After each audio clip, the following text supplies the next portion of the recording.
Start. Guru Kripa Keval.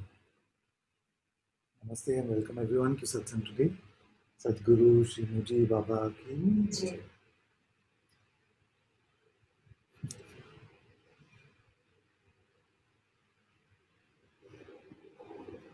How do we start is at least better. Are we starting or finishing?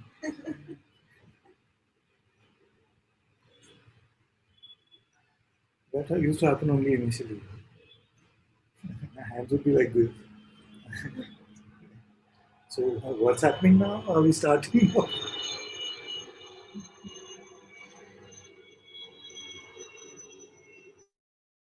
Is this mic still good?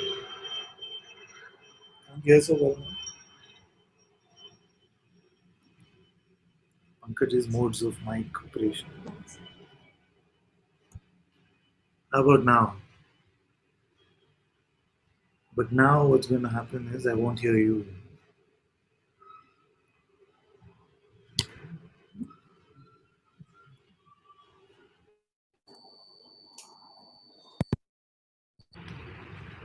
Yeah, this should work.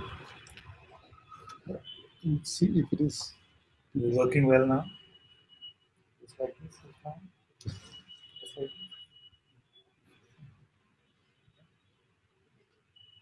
Better. Okay. Seems to be better. Yeah.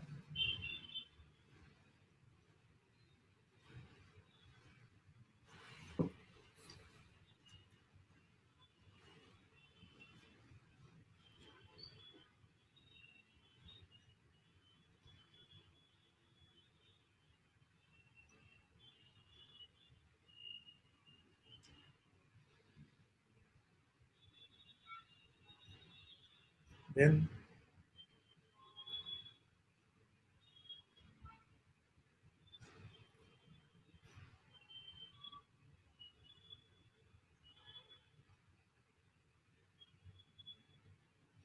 okay, Mahesh wants to come. Hello. Can you see me? Can you hear me? See, I can't hear him now. Oh. Keeps saying something. How about now? Yeah, this is good. I can hear you. Can you hear me still? Yeah, I can hear you fine. Yeah. Yeah.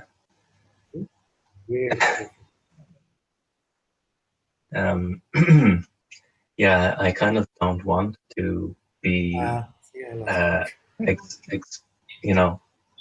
showing myself and exposing. Can you hear me? Maybe we should talk to the other mic.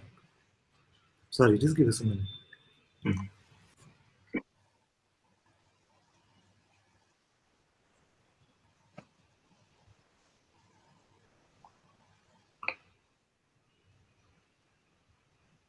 Is this fine?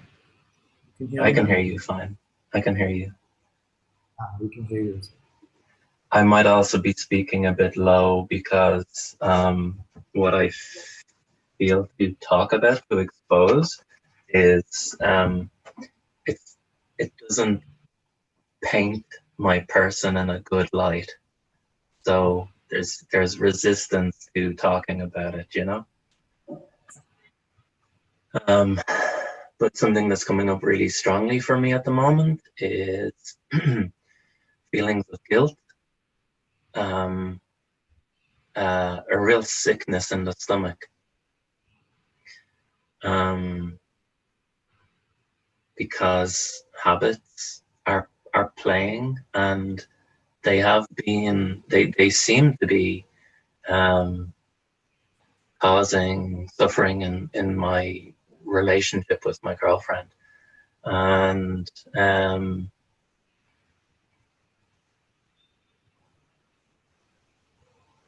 yeah, I just wondered if you had anything to say about habits and feelings of guilt and responsibility and all of this kind of thing.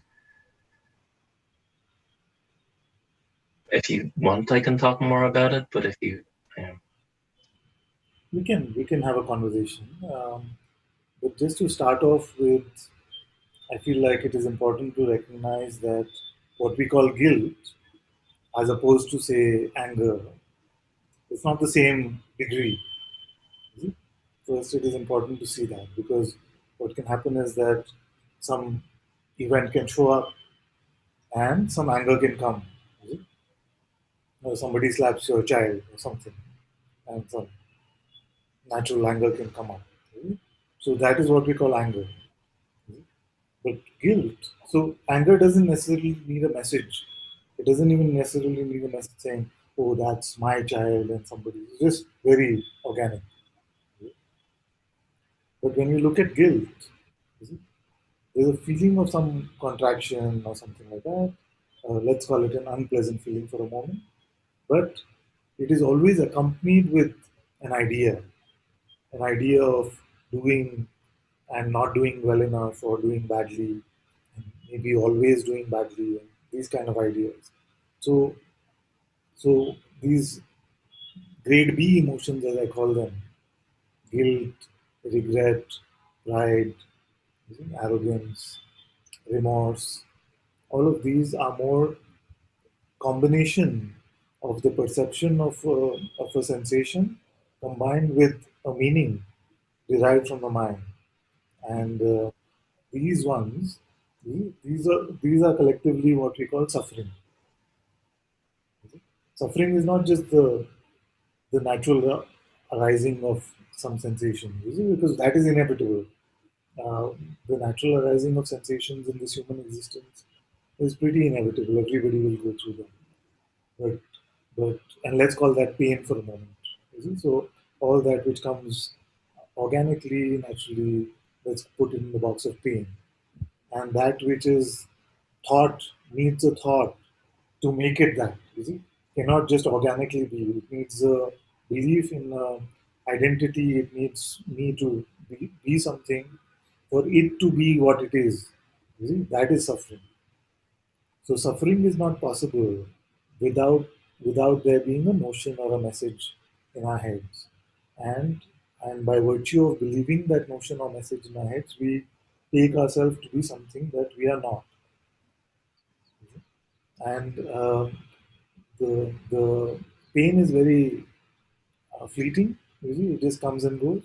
But suffering is quite prolonged, and it carries the baggage of all the past and all the stories of the past, and the feelings of, but I'm always like this, or the other one is always like that. These kind of things. So that is the distinction. And once you start to see the distinction, it is important to see, because you will then be able to heal in the way that you are allowing the sensation to be met with pure perception. Okay? But you're not so much buying the story or the label behind the sensation or the message. You see? Because what is the story of guilt? The story of guilt is that I should not have done that. It was a bad thing that I did. You see? Now, this I, obviously, you realize that it was going to go there eventually. Is that this I, you see, are we talking about God? Are we talking about the self? Who are we talking about? The one who should not have done. You see? Who is that one? And is that a true existent entity? Or is it just a fantasy? Mm. Yeah, it is the I of the story of me. It's the I, me, I, the one that's in a relationship, the one that has had a certain history and wants to have a certain type of future. And um, I've been wondering lately, do I need to um, give up the, if I give up the story of me, um, will will I be able to operate in relationships, you know?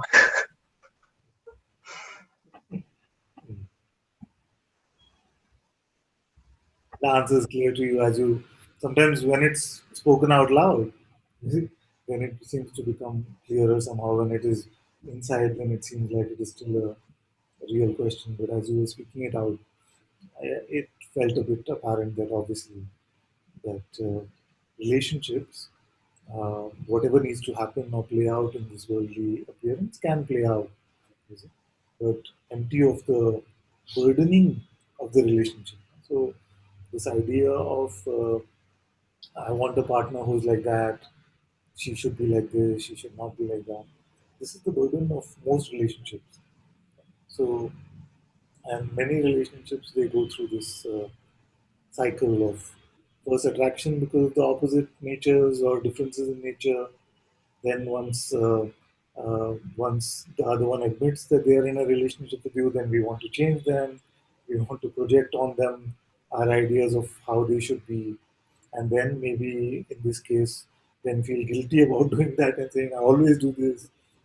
So this kind of thing is very natural and common in relationships, especially for those who are into some sort of spirituality, yeah, because in most of the world they are just projecting their stuff and they are fine with it.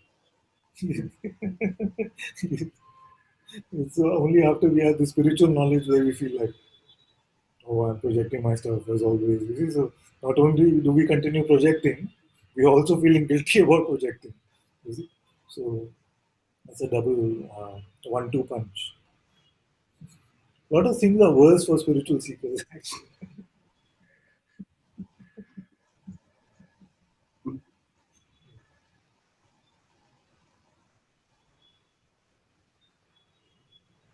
So, what is it that you are expecting out of the relationship, and in that expectation is reminding you that you always do this, and therefore feeling guilty about it. Um, well, I guess what I'm expecting. Can you hear me? Yes, yes. Um, it feels like what I'm expecting isn't necessarily what I want from the relationship. I'm expecting drama. I'm expecting conflict. I'm expecting, you know, um,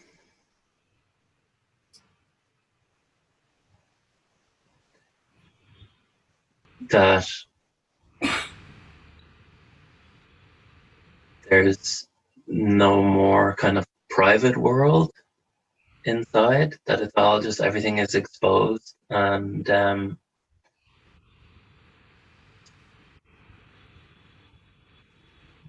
also expecting lots of beautiful times. So let's look at what you mean by expecting versus what you want. You see, Mm. so what do you mean by not? I'm expecting but not wanting. Is it like I'm predicting this, but not necessarily wanting it? Is it like that, or what? What is Yeah, it? it's very much from the past. Like it's happened in the past, so it will likely happen in the future because our behaviors, our habits of behaving and interacting, um, they they maybe are not changing quickly enough. Um, the fan is still spinning, you know, like Gurji says. Um, you there? It looks like you froze. I'm not sure. Did you hear? I'm still here. Okay, I can hear you. Somehow today the internet and sound and everything is a bit not as good as it was last time. Yeah, yeah, yeah. But it feels like, you know, the way the fan is spinning and the power is cut, but it keeps spinning. So it feels like the old habits, they they're still playing, not as much as they used to, but they are still playing. Yeah, so I expect that what the old habits seem to cause in terms of conflict in the relationship will still happen to a certain extent. But what I want is beautiful rainbows and sunshine and hugs and, love and, you know, which we do also have, you know, more and more. But today, this whole kind of the habits is coming up. If you had both, would you be okay with it? I do have both. We do have both. Yeah. And Yeah, mostly I'm okay with it. It's just sometimes it's very strong.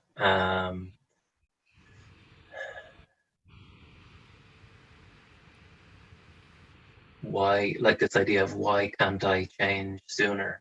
Why can't I totally drop this behavior?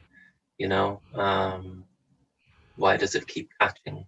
Why does it keep, uh, you know, Well, one thing I want activating? to tell you about this is I may not be able to, you see, tell you how to have the perfect relationship or perfect anything for that matter, but I can definitely tell you that asking why is not going to help anything.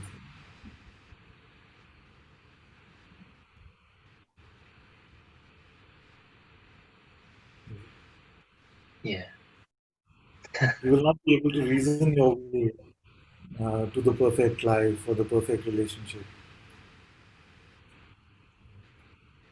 There is another question which is a bit similar that may help, you see, but somehow not that attractive to us. You know which one? No? I'm guessing who rather than why. Yeah. Same letters except for one. Different Yeah. letters. Yeah.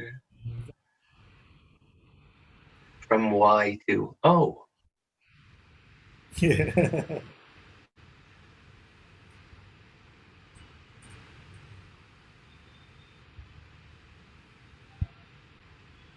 Because these kind of why questions, why is the world like this? Why don't people change? Why can't I be more like this? Why can't humans love each other more? You see, all of these kind of things have been asked for hundreds of thousands of years, but they have no real answers. Now, the problem with the why question is that it itself is basically a fraudulent question, presuming that in our reasoning ability or intellect, we can store some truths or some true knowledge. Now, the thing is that whatever we may be able to resolve, why is the world like this? Because this. Why is my family like this? Because this. Why are my relationships this way? We may think we have the reasons for any of that. But the thing is, nobody is ever able to explain to themselves why they are, is it? And that is the fundamental of our existence. And that itself is a great mystery. We can call it a divine mystery if you want. Is it? So, if the fundamental of all of this existence itself is a great mystery, then how is it that we are able to try and resolve, you see, aspects of it and feel like we'll come to a Yeah, perfect solution one day? It yeah, just doesn't. So either we ask ourselves, why am I? Before we can get into why is my life like this. First, maybe we should ask the fundamental question, which is why am I? You see, and that um, you see that doesn't have a intellectual answer actually. So so it is really no point trying to reason out any of these things. We just have to meet them from a deeper place, from a different place. So if you didn't meet any of this, especially your relationship, from the space of your head, is it? Then what trouble would you have in your relationship?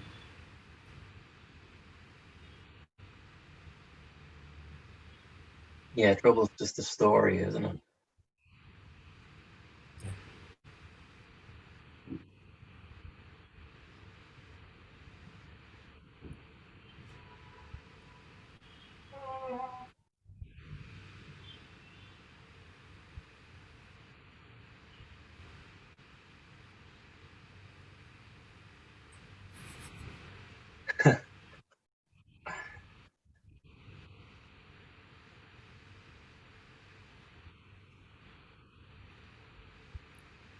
Yeah, Now, it's now the thing is that whatever we are able to define as the meaning of a relationship, that itself is full of trouble.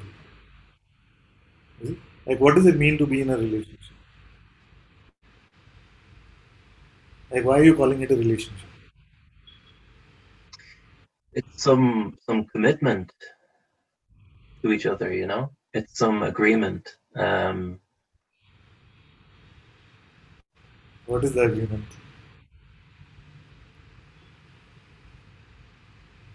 And this agreement just keeps growing today. Yeah, yeah, It's a never-ending agreement. yeah. Hey, by this also, and this also. It just keeps adding on and Yeah. changing based on how we are changing. Like our belief system may change when we expect our partner to change. Is it? So, so if we don't form it on the basis of that like conceptual agreement, and it just remains as an intuitive connection, that is also conceptual, but just to put words to it. You see, it just remains as an intuitive connection. Um, then would that not be enough?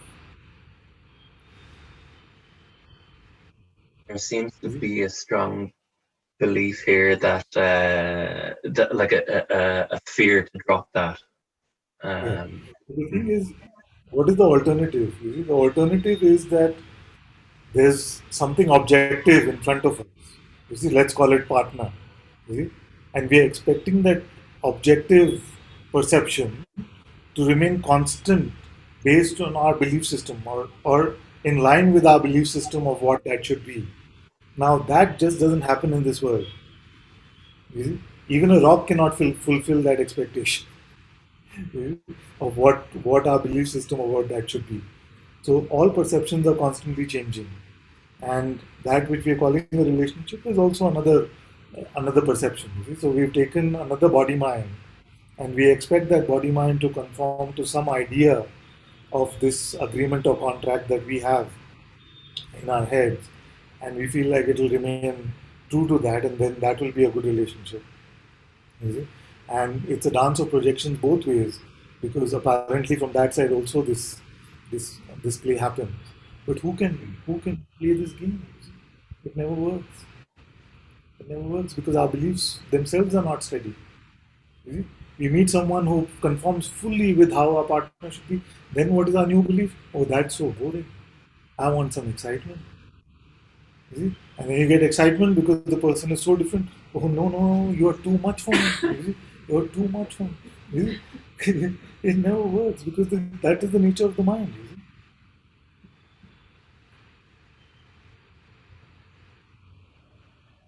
So don't expect anything in this realm of perception, especially that body mind object that we are calling ourselves in relationship with, to conform to some mental notions about how they should be.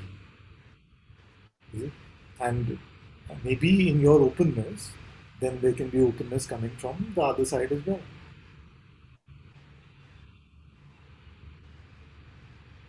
There's no guarantee like that, by the way.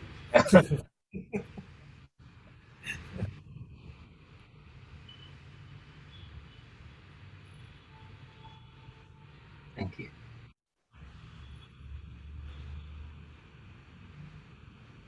Just as fresh as possible.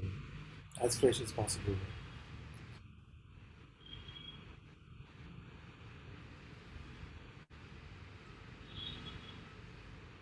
Yeah,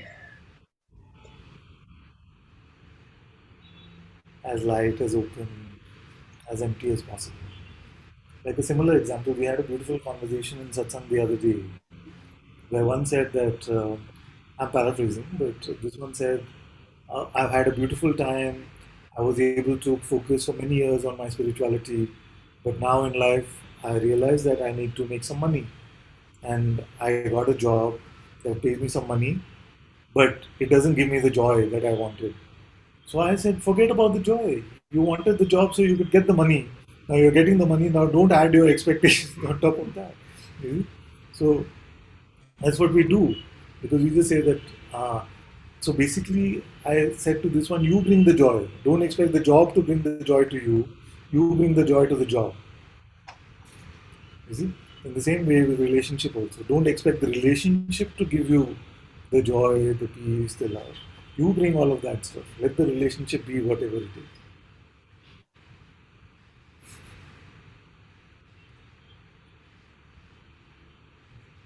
yeah.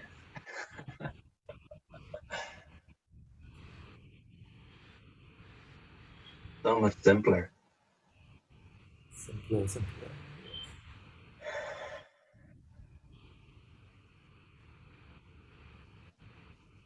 Don't expect any of this to come from any objective experience. Joy, love, peace. Your very being is the source of all of this. If you're expecting it to come from phenomena, then that's a great fallacy.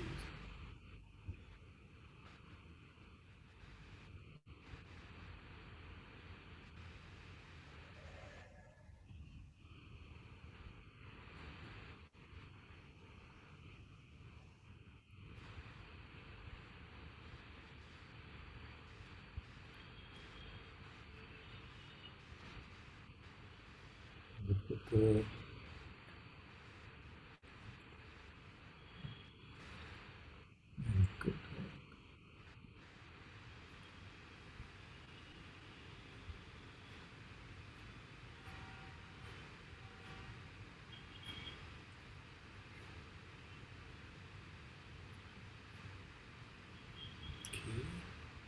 One says, Father, I'm still unclear about how to stay rested in beingness when the body mind is moving from object to object.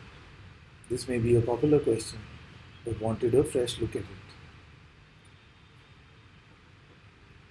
I'm still unclear about how to stay rested in beingness. You can't do it.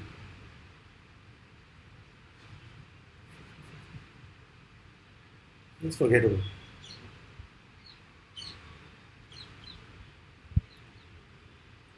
I've not met anybody who could do it.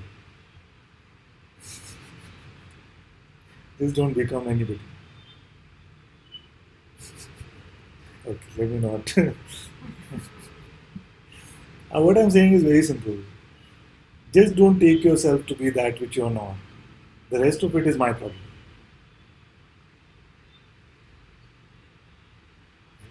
Don't identify with the thought saying that you are this or you are that, or posing a facade about what you are. Then you are resting as the self or beingness or remaining the witnessing. All of that I'll take care of.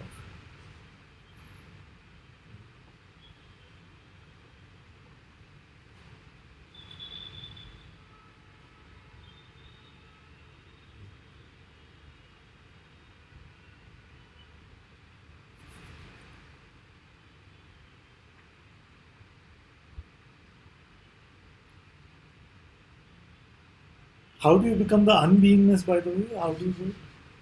Like stay rested in the beingness. Just leave your being behind. You see, how do you do it? Only with your seemingly, only with your attention, isn't it? So, is the movement of attention? Would you call that your movement? Attention is moving, but are you moving?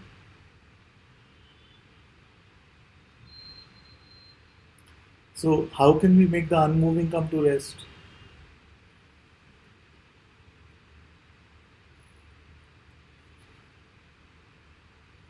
This is why I'm saying that spiritual seekers suffer more than most. So nobody else in the world is trying to stay as the being and suffering from it.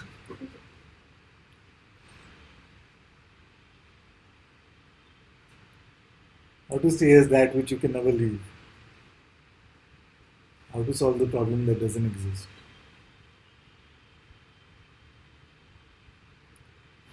So freedom is not actually coming to a resolution of the problem of bondage. It is to see that no such problem ever was. So we must uh, really stop trying to solve non-existent problems.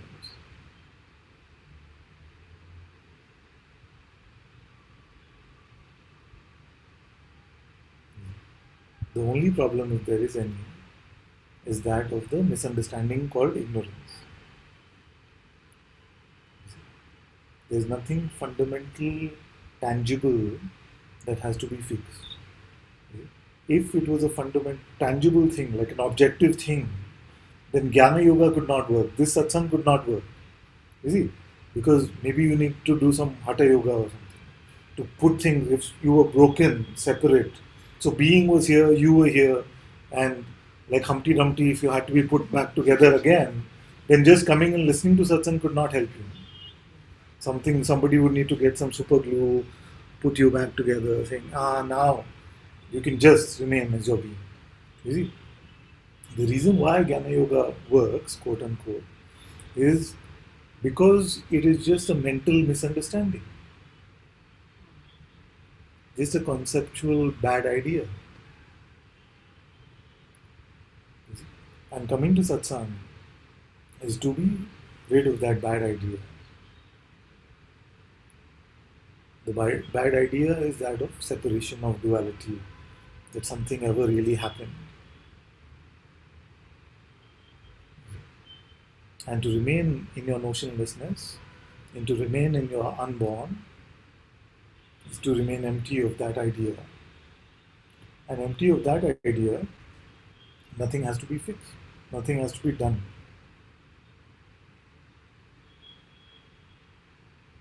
You see?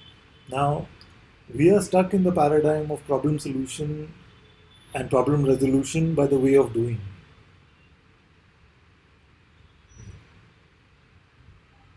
We feel like we are at a particular level, and to get to the next level, to get to freedom or enlightenment or something, what do I have to do? You see? But it is not a doing.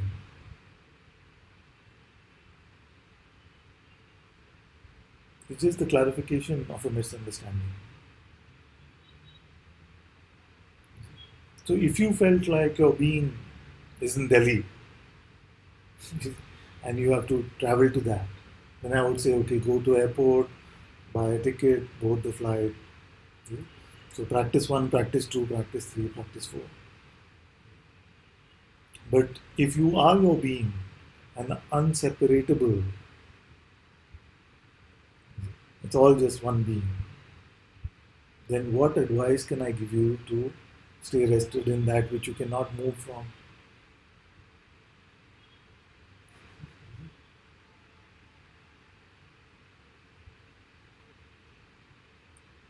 If you said to me, how do I sit where I'm sitting?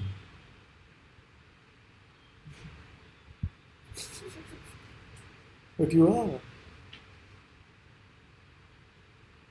See? So, what is the only problem? The only problem is that you think differently and you're expecting your thinking to change into the true way of thinking.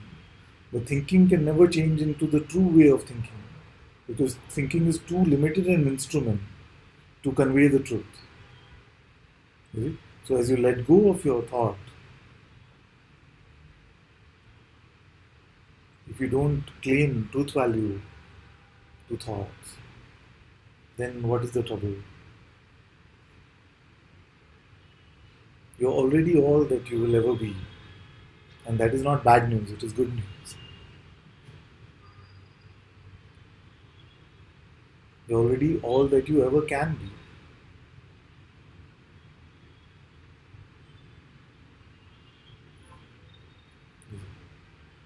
Now, if your thinking agrees or disagrees with that, it doesn't matter.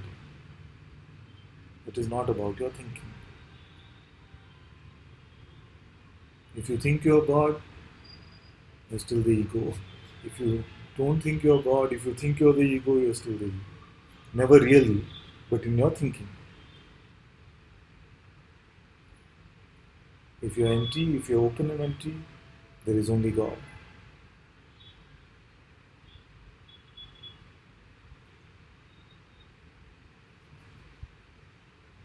Is there a simpler way of saying this? I don't think so.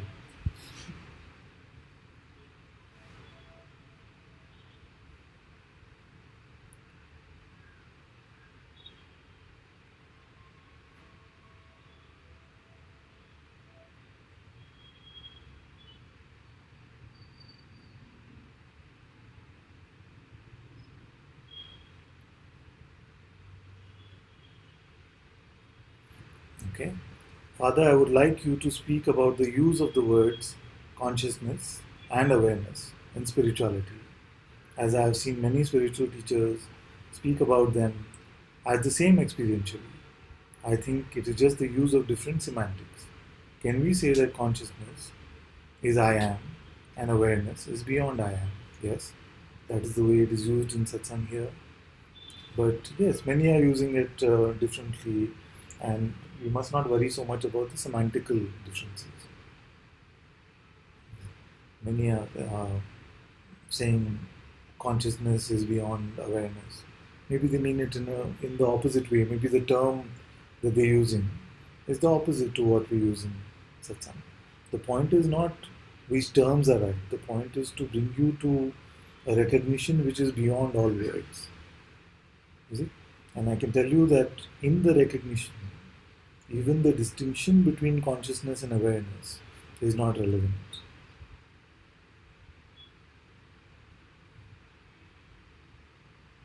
So they're helpful as pointers.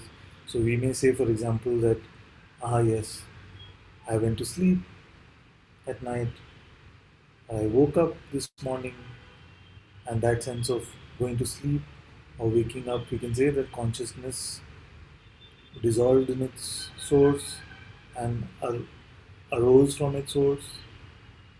And we may say that that source, that pure witnessing, awareness, is aware of the dissolution and arising of consciousness. You see?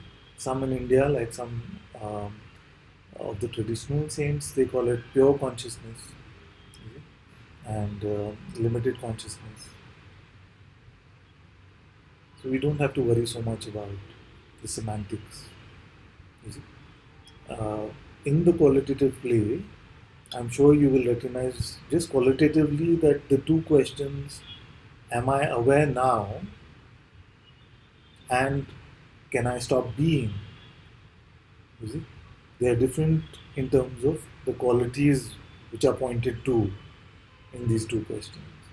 So this difference in quality, but not a difference in reality, is the difference between consciousness and awareness. So when I say, "Are you aware now?"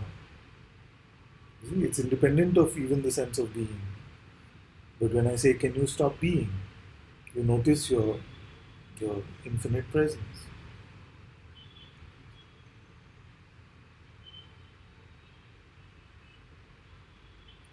Then you say sometimes it feels that even the primal I am, or consciousness itself, is a great illusion and veil on top of the absolute reality.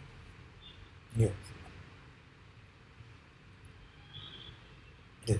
But only within the I am.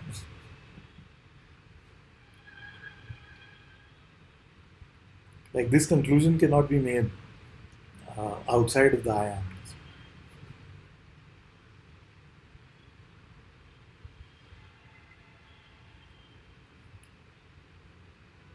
Dear Father, in your journey, did you ever go through wanting to try various things that the world has to offer and experience them once, like alcohol, etc.? No. In my journey, no, especially alcohol, because some of you know that I had an uncle who was an alcoholic and created a lot of trouble when I was young. So it created an aversion here towards alcohol, so I never wanted to indulge in that. Also, what is this place of psychiatry compared to spirituality? Well, it has its place. It has its place. Maybe Satvi can speak more about that. What is the place of psychiatry compared to spirituality? In some places, like in our human existence, sometimes the human mind takes on a certain set of conditions and which seem very boxed in and difficult, and psychiatry can play a role over there. So I'm not opposed to psychiatry. Uh, and also, what can happen many times is that uh, in spirituality we can have this sort of arrogance about everything.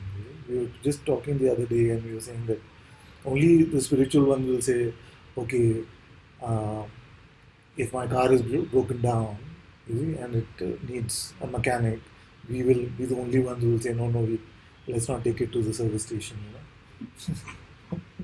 So we don't need to get into that kind of spiritual arrogance. So this body instrument, if it needs servicing from time to time, no harm going to a doctor. It has a place. Then you answered the question. I think it has a place, but it assumes a doer and thinker, and the medicines are chemicals that are just put one to sleep mostly. Isn't meditation, spiritual practices, and inquiry and grace a better solution to cure mental issues, etc., Father? Well, openness is the key. Like, uh, I would say coming to this kind of satsang is the best. I usually wouldn't, but suppose I would say that coming to this kind of satsang is the best. But it is nonsense for somebody who's not open. You see? So if somebody is struggling from a mental condition and I force them to inquire, who are you really? And they're just not open to it. You see? And if somebody else, a psychiatrist or a psychologist, can help them in the interim while they become open to such an inquiry, I have no trouble with that.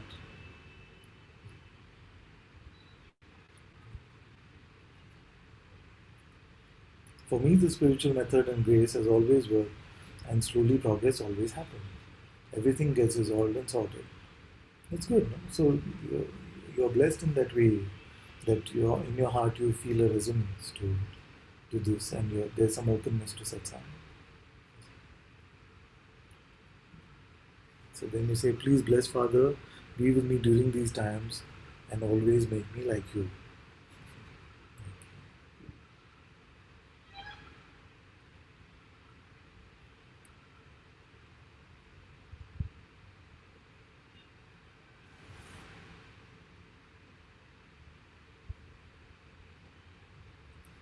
One says, dear Father, in satsang we talk a lot about unlearning conceptual knowledge. But is there a place for me to learn things like physics, mathematics, biology, literature, etc., for example, in order to have a job, etc.? Yes. Yes.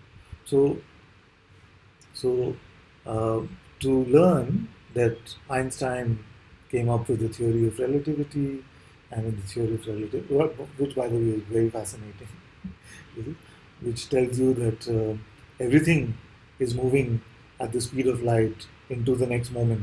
You see, but if you're moving at a particular speed in the three dimension, then you're moving that much slower into the dimension of time. You see, you learn this. You see that Einstein came up with this, and this is the idea about how all of this works. You see? So, and you apply it, you maybe teach some children or you write a paper about it, whatever. All that is fine. But to take it to be true, that this is what it is, you see, we have not tasted this experience in that way, you see, but to take that conceptual knowledge to be just the gospel truth because somebody came up with it, that is what I'm saying we must not do.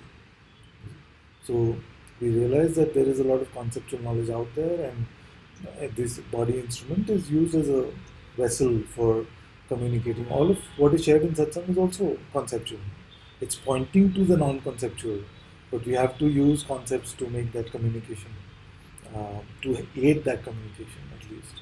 You see, in the same way, all of this conceptual knowledge can be shared, but if you take it to be the gospel truth in terms of what reality actually is, then we are just setting ourselves up for suffering or failure. So for a job, if you need to read a book and to reproduce it, no problem, no trouble. And next one says, thank you very much for your wisdom, Father. Very welcome. Very One says, Father, your explaining is so simple that one may miss the obvious more often and get involved in something. It's not finished.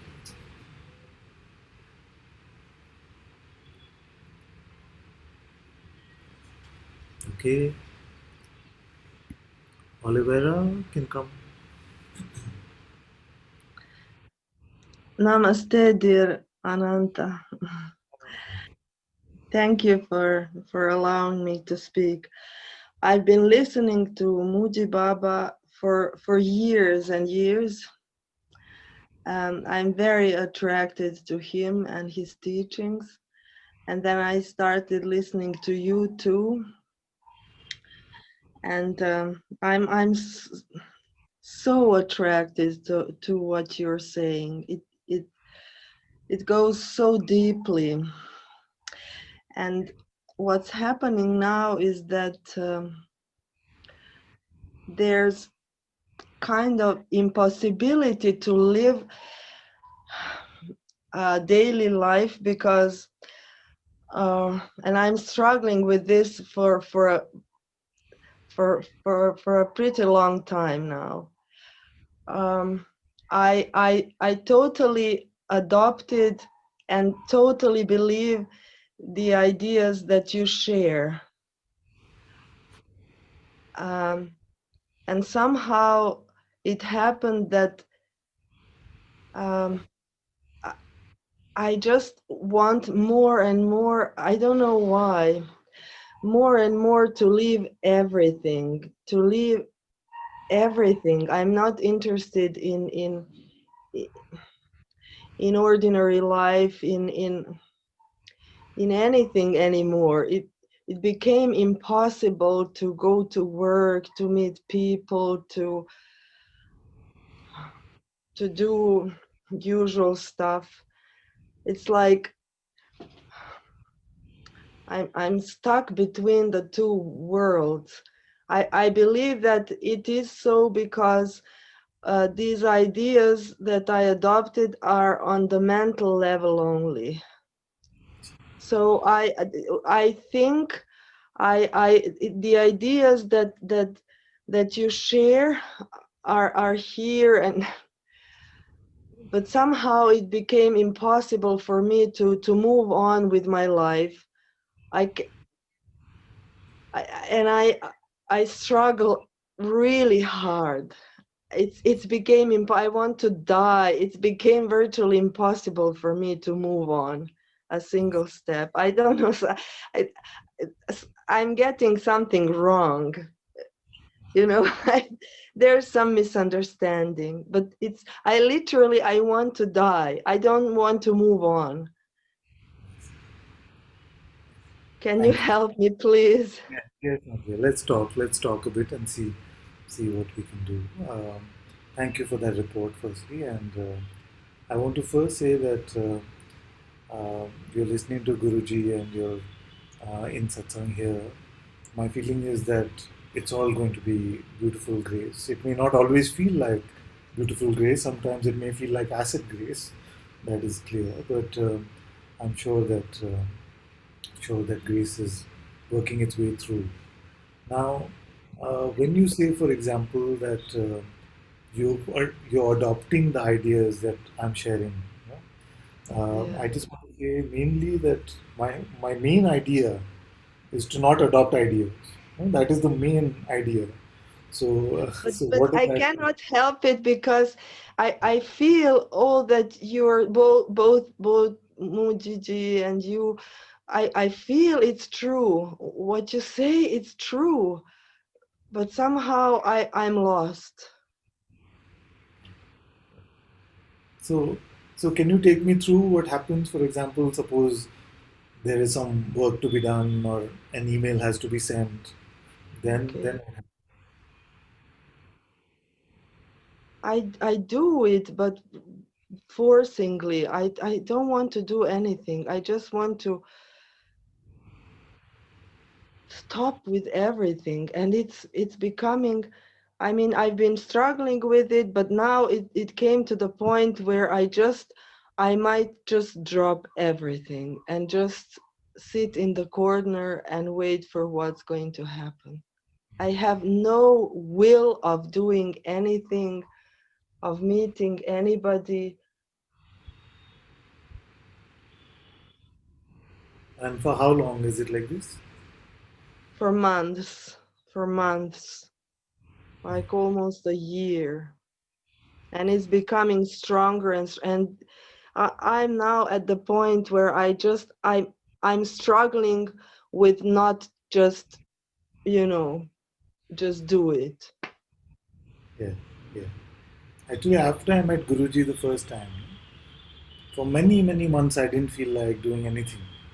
It sounded like you actually. For many months, I didn't want to get involved in any work thing. There was no interest coming. But at the same time, I was quite happy actually. I was very happy with just being, just sitting or just being. So is it like that for you that you're just very happy just with yourself? No, no, there's total confusion because I know that what you're saying is true. I know. I feel it's all true. And still um there's no I'm happy only while I'm listening to satsangs. I'm extremely unhappy. I'm extremely lost. It's like what I'm listening to sounds so true. And still, while I have to live, it's all just forcingly.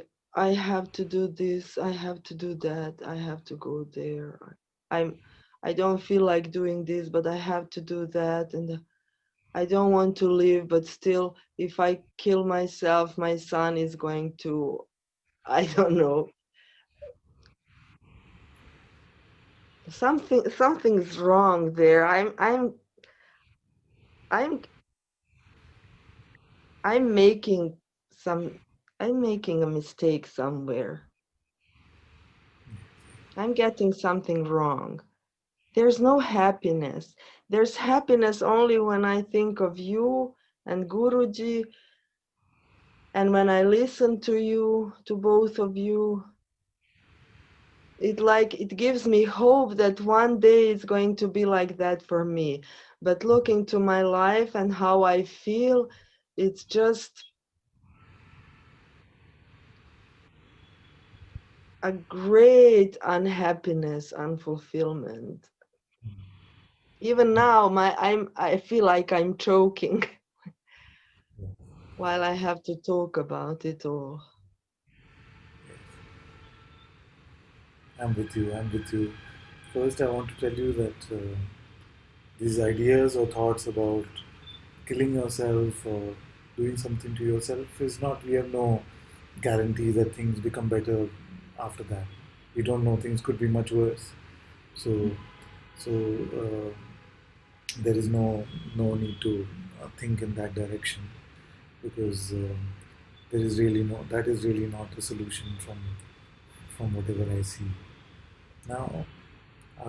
From the rest of what you said, it sounds like uh, there's an idea about where I am or where the masters are, and an idea about where you are.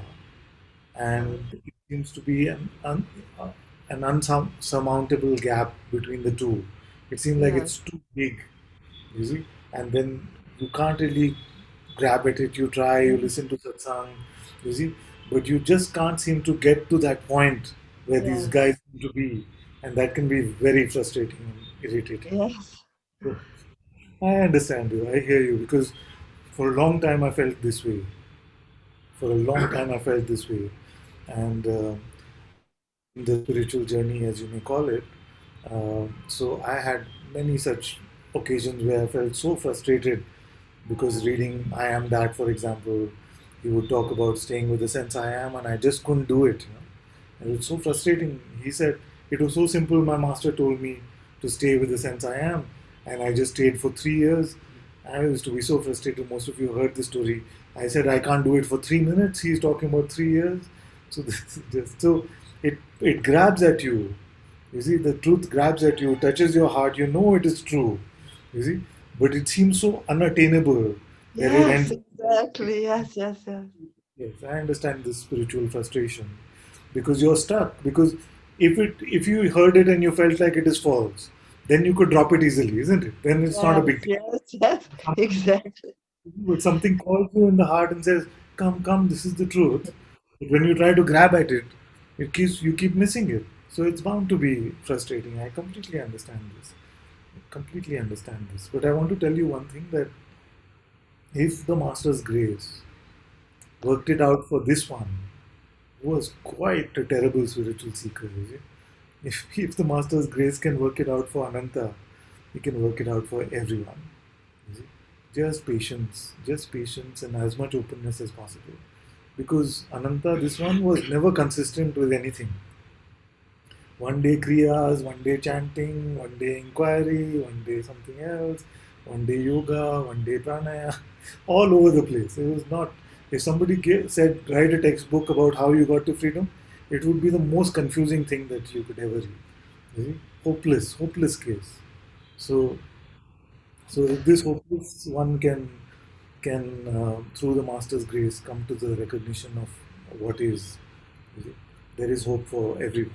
There's hope for everyone in this universe. So just in your heart, know that you want to be connected to the truth, and you're open for this. But these times will come. These times of and it's very normal. It happens for most seekers. In some cases, it seems to be more. In some cases, it seems to be less. But but everyone who desires this, who longs for this truth in their heart, they will come to their fulfillment through my master's grace. So so I'm with you through this, and I'm happy to hear more from you in satsang. And you're welcome to join every time and come up and share what you're feeling, what you're going through. And I realize that the answers maybe are not always the best solution, because I wish there was an answer I could just tell you and all your frustration could go away. But usually it doesn't work like that, you know. But I'm blessing you with my full being and my full presence. And may your journey become a little lighter, a little easier, and may all auspiciousness come to you. That is my blessing to you and to everyone. So, Thank you. It's becoming better already. I'm glad, I'm glad. Thanks a lot. Thank you so much. I appreciate this opportunity that because I didn't know how to reach anybody, Yeah. how to um, how to ask for help, how to get an opportunity to share, and this was just so easy. I just told you what I'm struggling with. Thank you so much. Thanks Don't, so. I'm with you, and the Sangha is also with you, and all of us understand. Anyone here who not felt frustrated in the last week? Nobody, you see, nobody sitting in the room. So it is part of this process. You see, it is part of this process, and just I was saying to another sweet child the other day that she was saying that in her life there's so much frustration, because what's happening also is in this time of corona there's a lot of anxiety, isolation, all of these things are being felt. So the a lot of these kind of tendencies are getting stronger. So she was saying that sometimes I just feel like I want to jump out of a window or something. I said, instead of jumping out of a window, you jump into an aeroplane and you come to Bangalore and be with us. You'll be fine. So just don't entertain any of those kind of thoughts. I know that all of us have been through this kind of frustration of just not getting what the masters are saying, and yet being so stuck, because you can hear them in your heart saying, but they are speaking the truth. So it completely resonates with what I went through here as well. I'm with you. I'm with you. Thanks a lot. So Thank you so much.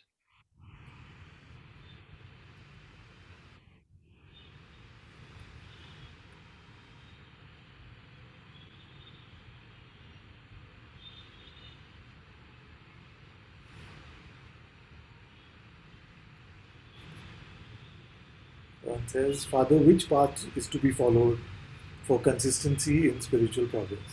I just used this before my report.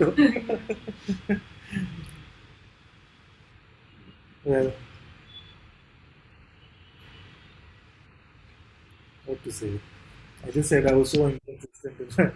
Maybe the inconsistent consistently is good enough. Just be very inconsistent consistently. If I was to be true to what happened here, then I have to say that.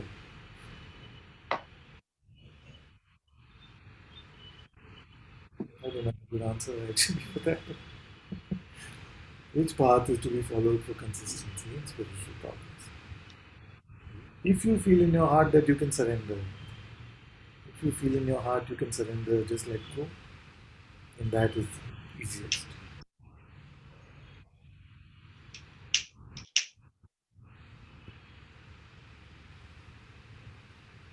One says the Dalai Lama walks into the pizza shop and says, "Can you make me one with everything?"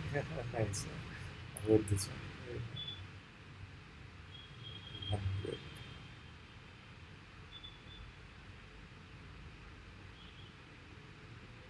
And says, "I feel to apologize. I've been an hour late to Satsang for the last month and I didn't even realize it. That's okay. Some daylight saving confusion.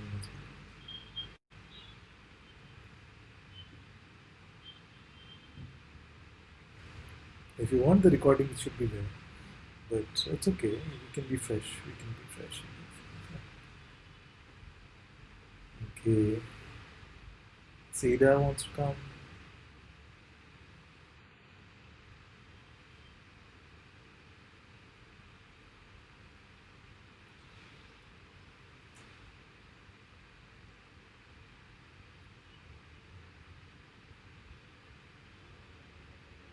Huh? Can't hear me or can't hear Seda? Can't hear me. Check, check, check. Oh, Seda. Yeah. Okay, we'll wait for her to come back.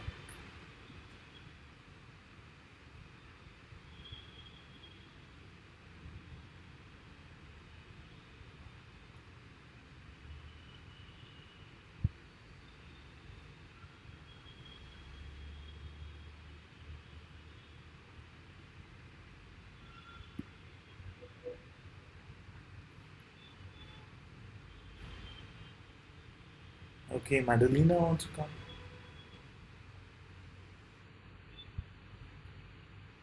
Thank you, Ananta-ji.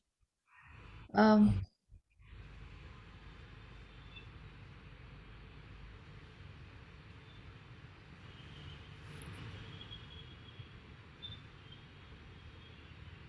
Anna, the child with disabilities, she's struggling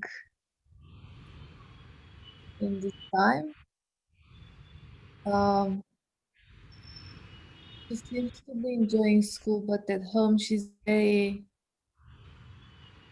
unsettled, sometimes aggressive, and um, I'm not sure if maybe she's sick and she's suffering, but I can't say because she doesn't speak. So if I could have your blessings for her and also for me to, I guess,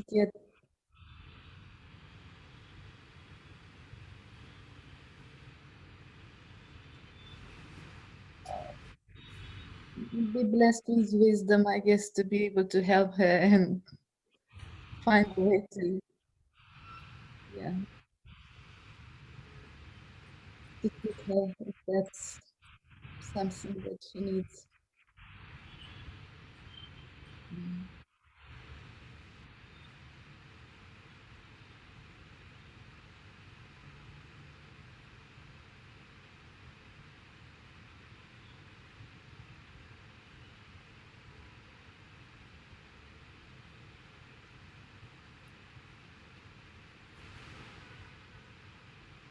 Mhm. And for my son as well, because he's going through all this together with us. Yes, yes.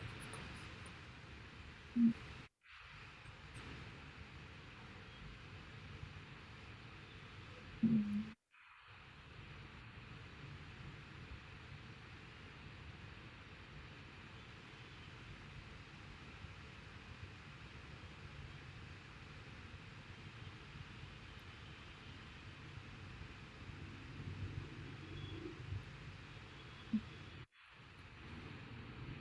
Thank you and Guruji for keeping the Sangha together.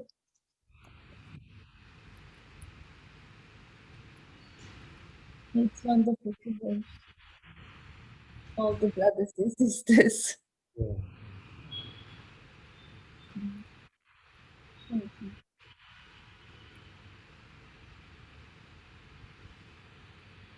Thank you, thank you.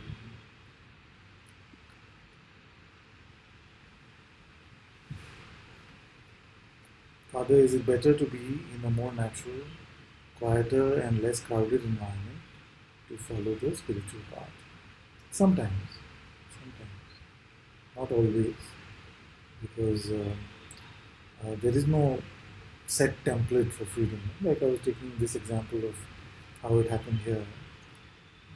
Nobody would have suggested this kind of a spiritual path or something.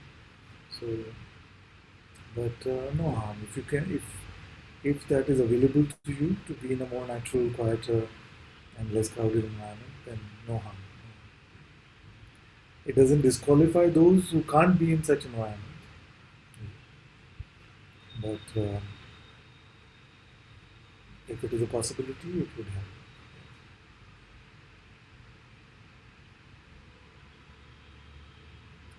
Then next one says, Father, does the quality of our actions improve when we are less identified with the person? Quality of our actions improve.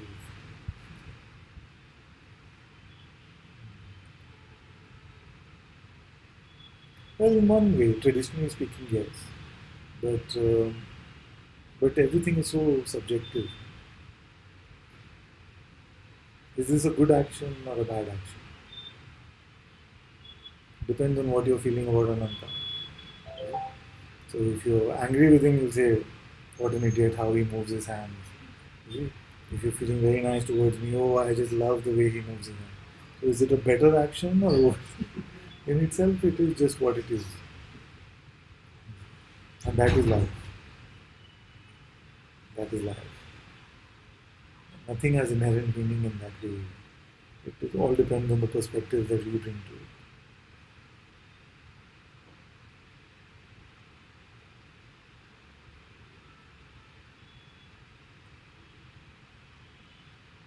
Next one says, what is the ultimate truth? U capital, T capital. Well, my favorite wrestler when I was young was the Ultimate Warrior. The question reminded me of that. So the Ultimate Warrior is the ultimate truth.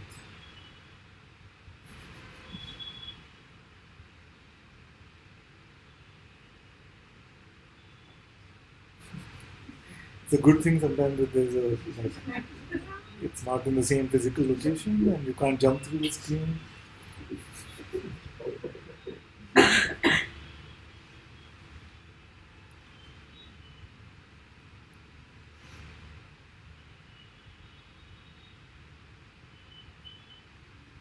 In the gap between my words, in the gap between my words and in the gap between your thoughts is the ultimate truth.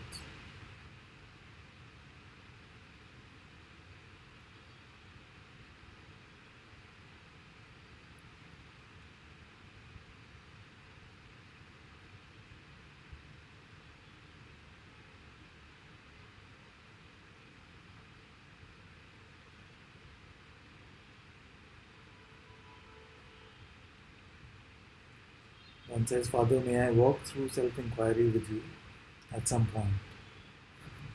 Let's see, you can come now. Let's see.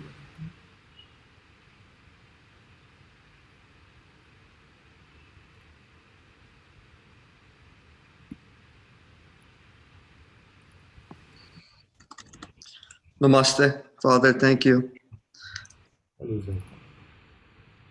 I've been watching your videos online. This is my second Zoom call. I'm very grateful for everything you're doing. I have tried walking through the self-inquiry. Who am I? Just starting this last week. A lot of resistance seems to come up. Frustration, anger, things that I have hard time managing on my own. So I just give up, and that doesn't sit very well with me. I don't like that. So if you could guide me through Yeah. the who am I, and then I can keep you updated as to what's going on, and maybe you can push me a little bit further. Okay. So you said that you started the self-inquiry last week. Well, yeah, I've been doing it for a couple months, but not taking it full-heartedly, not taking it seriously. So, So how do you start? Just start. I will help you along the way. How do you start? What do you ask yourself? so I kind of close my eyes and I'll ask myself, who am I? And then I will respond. My mind will say, I am this body. Yeah. And, you know, I try not to listen to that. And I just, go to the space that the question takes me. But Let's see if we can try a simpler way.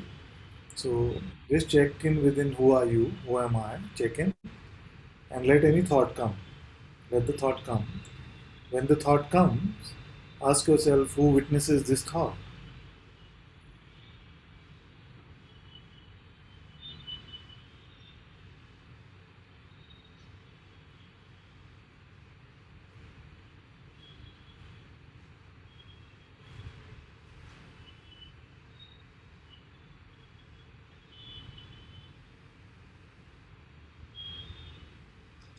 there doesn't seem to be anyone who witnesses it. It is just witnessed. Uh-huh. And who knows that?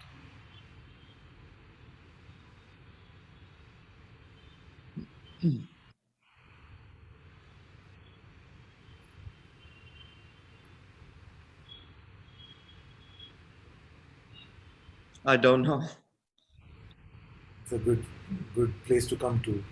So don't mind the I don't know. See? Firstly, one important tip in the inquiry is that uh, if you start to love the I don't know, then the inquiry will be better. If you start to be gravitated only to some sort of a conceptual knowing, then the inquiry will be pointless. You see? So already you've come to the I don't know, it's very good. So you said it is just witnessing or just the witnessed. You see, it is just whatever comes up is just witnessed. There doesn't seem to be anyone here. Then I said, but who knows that? And you say, I don't know. That is very good. You see? Now, the thing is that when you checked, you are able to see that you are witnessing your thoughts. But who this you is very unclear. You see? Mhm. Why is it unclear? Because you don't have a picture of it. It doesn't have seem to have any attributes or shape. You're not confused that maybe these thoughts I am not witnessing, somebody else is telling me that these thoughts are coming. It's not like that, isn't it? No. It's clear that you are witnessing these thoughts, but who that you is, that is confusing. Yes, there seems to be a lot of mental imagery as well, and sometimes I want to grab onto that and say that's me, Yeah, but that is also witnessed. I yeah, don't know where that witnessing is coming from, though. yeah, yeah. Mhm. So this is already very good to see that the mind will paint pictures for you, try to give you answers, and you see that even that is witnessed. Even that is witnessed. Now, this witness, it's you, because otherwise, are you just making this stuff up, or is somebody telling you about this? No, this is my personal experience that everything seems to be witnessed, like me talking to you right now. Even there's a sense that that's witnessed, but there's something that's not settling about that. It doesn't seem to fulfill Yeah. what I think it's supposed to fulfill. It's too simple. Yes, yes. Mhm. Now, it will not fulfill what you think it's supposed to do. Is it? You whatever you think it's supposed to do, it will make sure it doesn't do that. Is it? So both in terms of how it should feel like, what it should look like, what you should get as a result of it, all of this is just mental sideshow. You see, irrelevant. So let's do the inquiry in another way. Who is looking at this hand right now?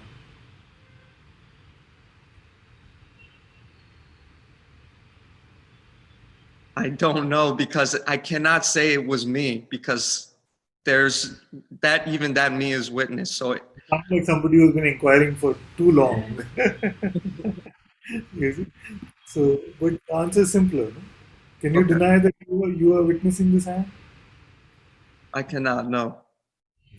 So, so this you that is witnessing this hand, you see? How do you know that that one is you?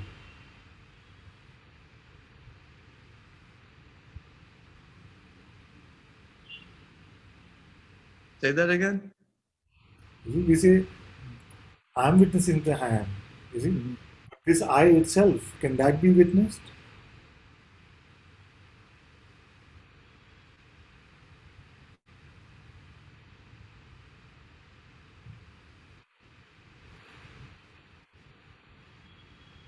There's some blockage right now. It's not wanting to hear that question. Yeah. Yeah. These resistances are common. Don't worry about it. Okay. Don't worry about it. The thing is that nothing can ever block you because you can only get blocked if you have to get somewhere. You see, if you had to take 10 steps to take, then somebody could make a barricade on the fifth step and you could not cross. Here, you cannot be blocked because you're already yourself. Mhm. Of course, the mind will try to confuse you and not let you hear the question, and maybe in Yeah. the world something will start moving and distracting. You see, all these Yes. things. But don't worry, don't worry. The Okay. question is quite simple actually. It is you're aware of the perception of this hand, isn't it? Yes. You're aware of the perception of this hand. And yet this you is not itself a perception. You did not perceive this you or I. Can you perceive the one that perceived the hand?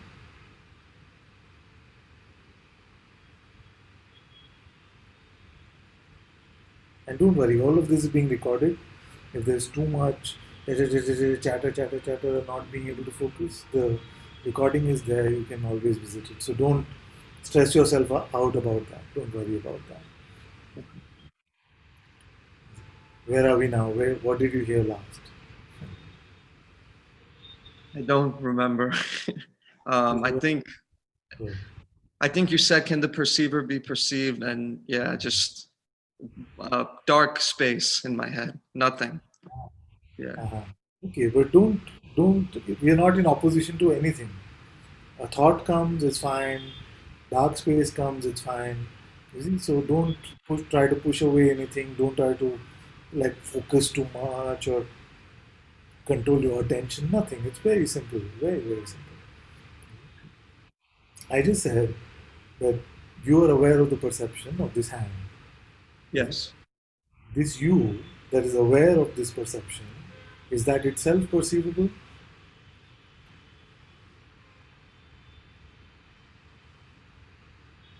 No.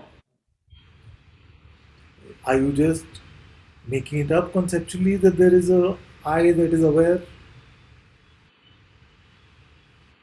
Are you just thinking about this I and therefore you're just imagining that there's an I who is aware of this perception? I think I am. Yeah. You will not be able to do that, you see, because that thinking takes time.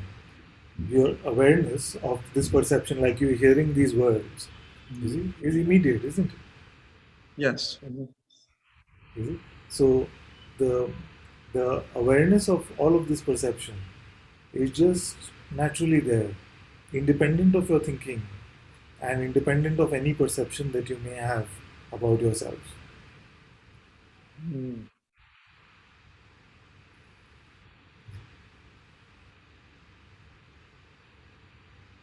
So I did So, not. Sorry. Go ahead. so the discovery of you as yourself is independent of whatever you may perceive or whatever you may be thinking about. Like, how do you know that it is you that is perceiving this hand? Did somebody tell you that that was you? No. You see? Did you have to learn it from a book? Or did you ever meet this you and it came up and said, "Hello, I'm Mr. I"? Yet you know, isn't it? It's a knowledge which is not here, and it's a knowledge which is not perceivable like a perception. And yet it is a deeper knowledge, isn't it? Mhm. So nobody is actually ever confused about this.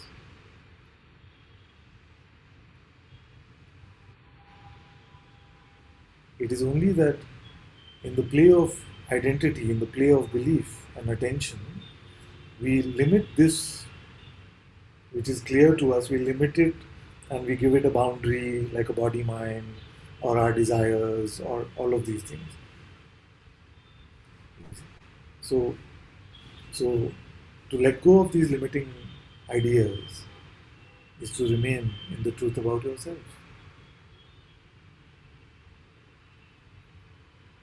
And you're absolutely right that the trouble is not that it's difficult. The trouble seems to be that it's too simple. The mind will say, but what did I get? What is he saying? Are we talking about the same thing? It'll give you this kind of doubt. And he'll even tell you things like, but if I discovered what he had discovered, then how come I'm not talking like him? All of these kind of things. So don't worry about any of that sideshow. Okay. So I've just put it to you, the inquiry in another way, because sometimes we get a bit jaded from following the inquiry in a particular way. So I've put it to you in a very different, in a very simple way also, to ask you, how do you know it is you that is aware? Sorry, can you repeat that? I just said, how do you know that it is you that is aware?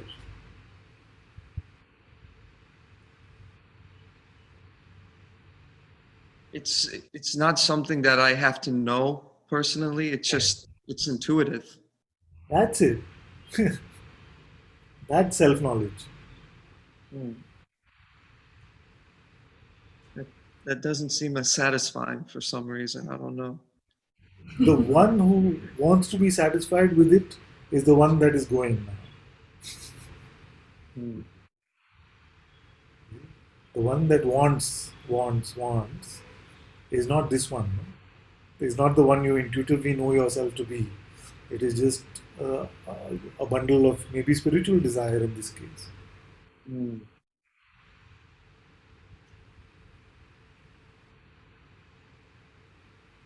Who should we try and satisfy?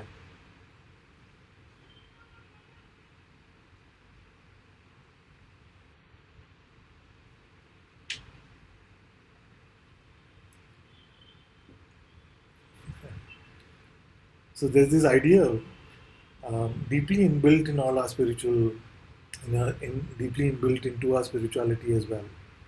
That once I come to the truth, then I will be enlightened and I will be full of happiness and peace and joy. You see? But the truth is different. When I come to the truth, I go.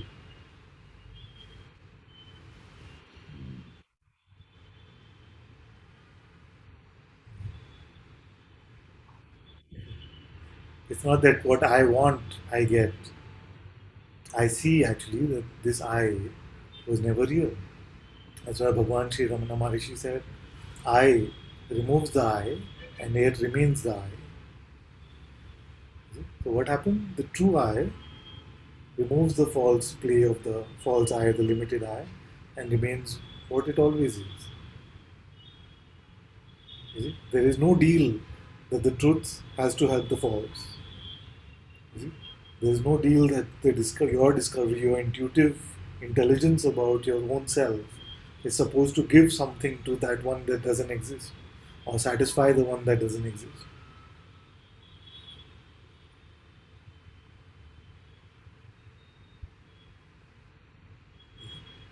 But I'm glad that you're relatively fresh because you were able to meet my question so simply. Because usually what happens is when I speak to very advanced spiritual seekers, I'm not even able to get to this point so easily. Mm. So, I've had big trouble over the years just trying to get people to look at this question: how do you know that it is you perceiving this hand? Mm. You say, I just do, in a way. I mean, and I've said before that I just do doesn't sound very exciting, so we say intuitively.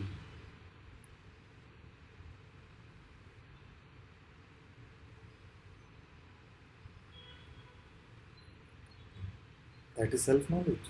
You discover that which does not come and go, does not have qualities or attributes, cannot have birth or death. It's such a simple discovery, and it's always here for us. But the trouble is exactly what you said. We had an idea about what it should be, we have ideas about what it should do for me. All these only get in the way.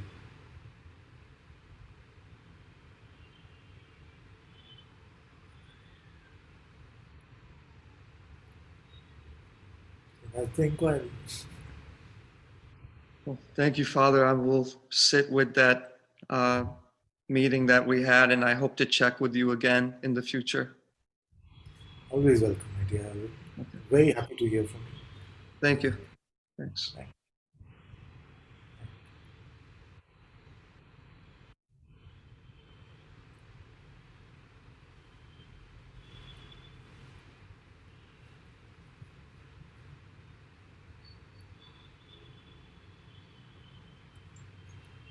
Okay, last few. Let's look at a few. Help me surrender everything, please. I am falling, failing at it alone. Strengthen my connection with God. This is not a prayer but a desperate request. A request is the surrender. You have not failed at it, it has been received.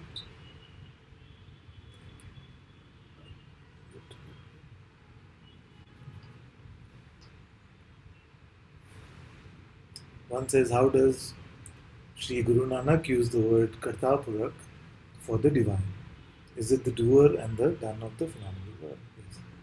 The only doer, the one doer. See? It's a deeper topic, maybe we can share a little bit today but maybe deeper later.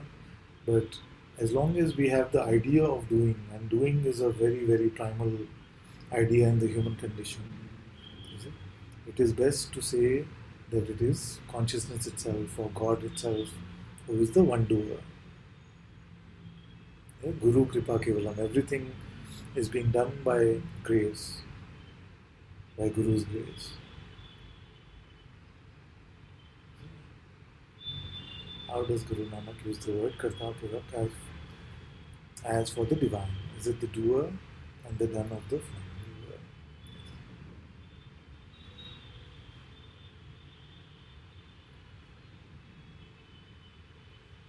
What is the difference between this and the movement of a cloud? This hand is moving and a cloud is moving. What is the difference?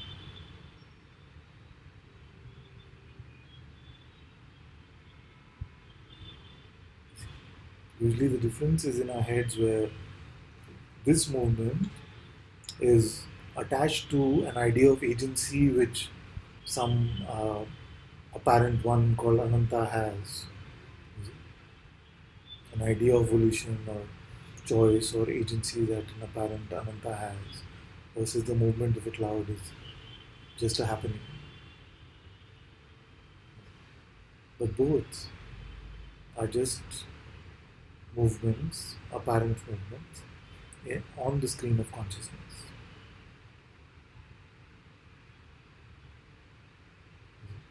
So, I as consciousness am moving this hand as much as I'm moving the cloud or moving the sun. But I as Ananta, who doesn't exist, obviously cannot move anything.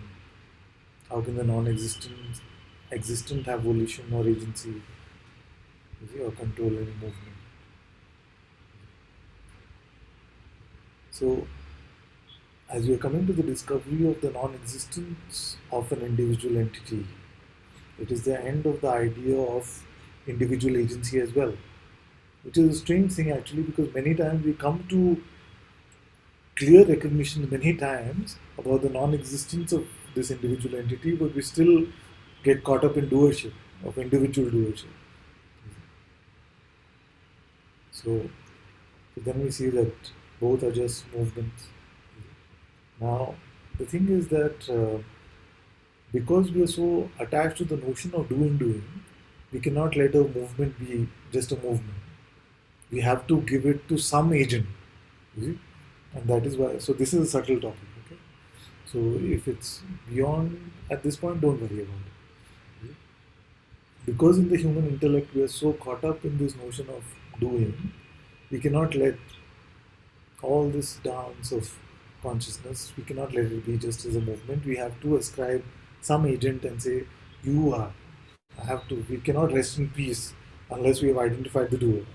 So then we say, okay, you consciousness have to be the doer, because and that is not bad because that is the only existent that we find, isn't it?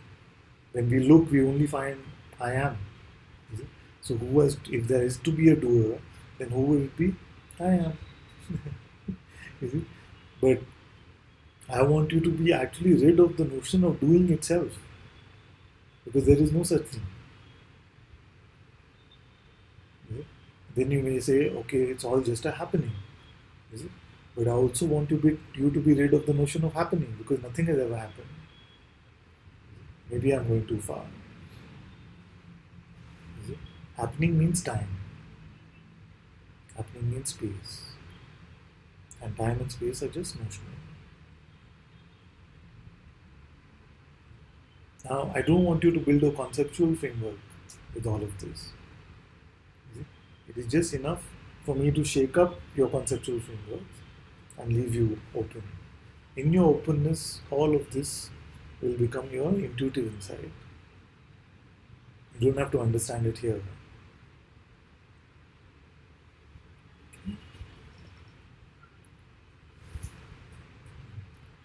Okay, next one. Sorry. I asked this question further because if I had the option of asking only one question in my life, I would only ask this question: what is the ultimate truth? Yes. Sorry if it seemed like I was making too much fun of that question, but also what happens sometimes is we take ourselves too seriously, and taking yourself too seriously doesn't help. See, but my second answer, not the one about the ultimate warrior, but the second answer about the uh, in the space between the words, the truth is to be found. That was meant with full sincerity.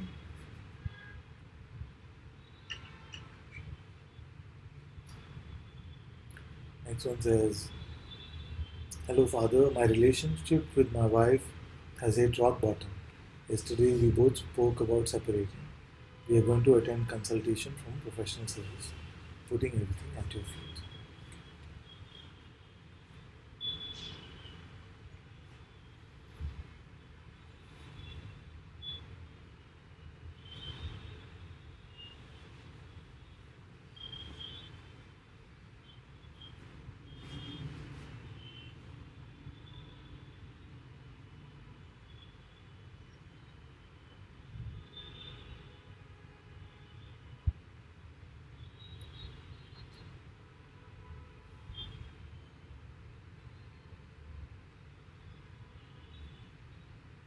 Next one says, "What a sharp and sweet satsang, like a knife made of honey." I've heard that before. Thank you. I guess.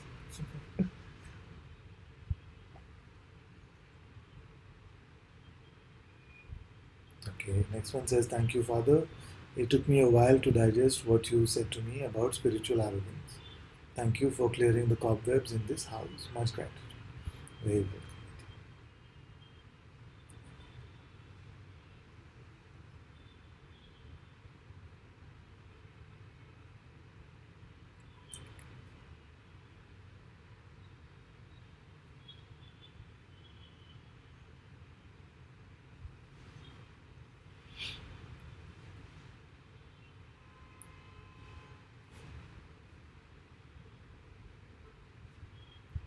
Okay, one says, Rupert Spira said awakening will never happen at a later time. It is always ever now. So that is space, the things in space, newness, presence, what is perceived as today, this moment, seeing, etc. Can you clarify? I would have to agree, and why would you not agree with somebody as sweet and great as Rupert? So I would say yes. Awakening is now. Now. Now. Is it? Now, whatever I could explain about it won't be in the now. You just have to follow. What's right now?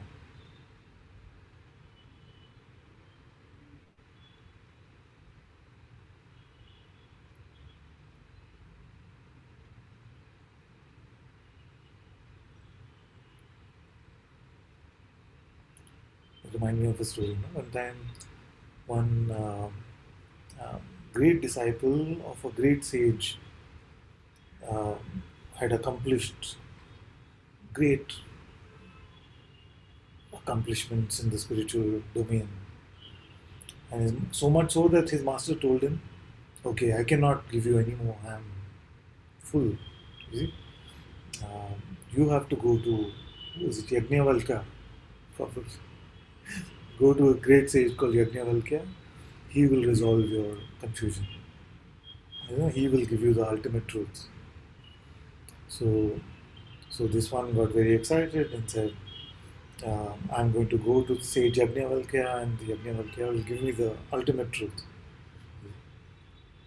So this disciple walks so many days, comes to Yajnavalkya's ashram, meets the sage there, and says, "Oh great sage, my master Shri, whatever, has sent me to you, and he said that you will be the one able to give me the ultimate truth."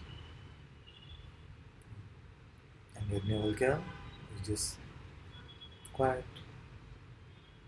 Then first time this disciple felt like Yajnavalkya, the old man, so must be hard of hearing. So he said, "Oh great sage Yajnavalkya, my great master so and so has sent me to you because he thought that you will be able to give me the ultimate truth." And Yajnavalkya is still sitting quietly. So this one he tries a few times. By the end, he's very angry because he's a great disciple after all. So he says, "I thought my master would have sent me to a worthy sage, but you are full of arrogance. You see? You are full of arrogance. He obviously misunderstood you. I should never have come here. What a waste." You see? Then Yajnavalkya spoke. He said, "You asked, and every time you have asked, I have answered. But you have not listened."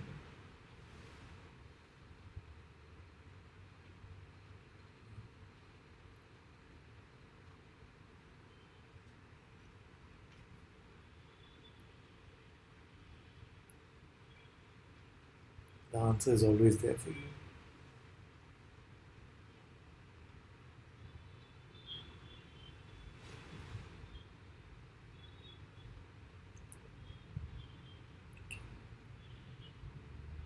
Good, good, good. Thank you all so much. What do you want to hear? I always ask, but I never take a suggestion.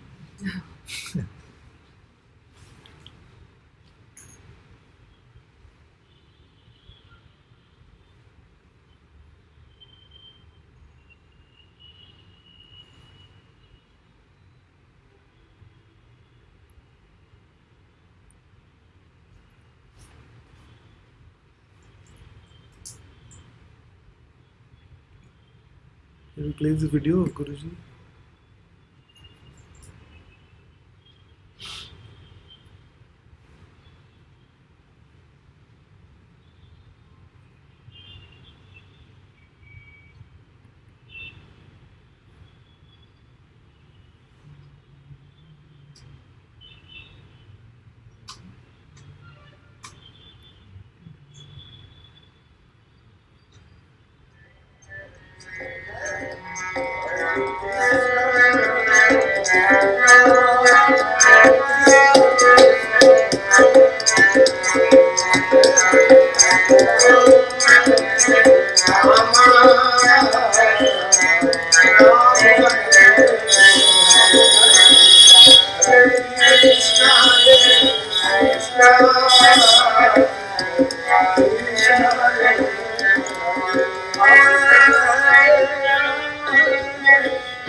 Thank you all so much for being in Satsang today. Sadhguru Srimati Baba ki Jai. Guru Kripa Ke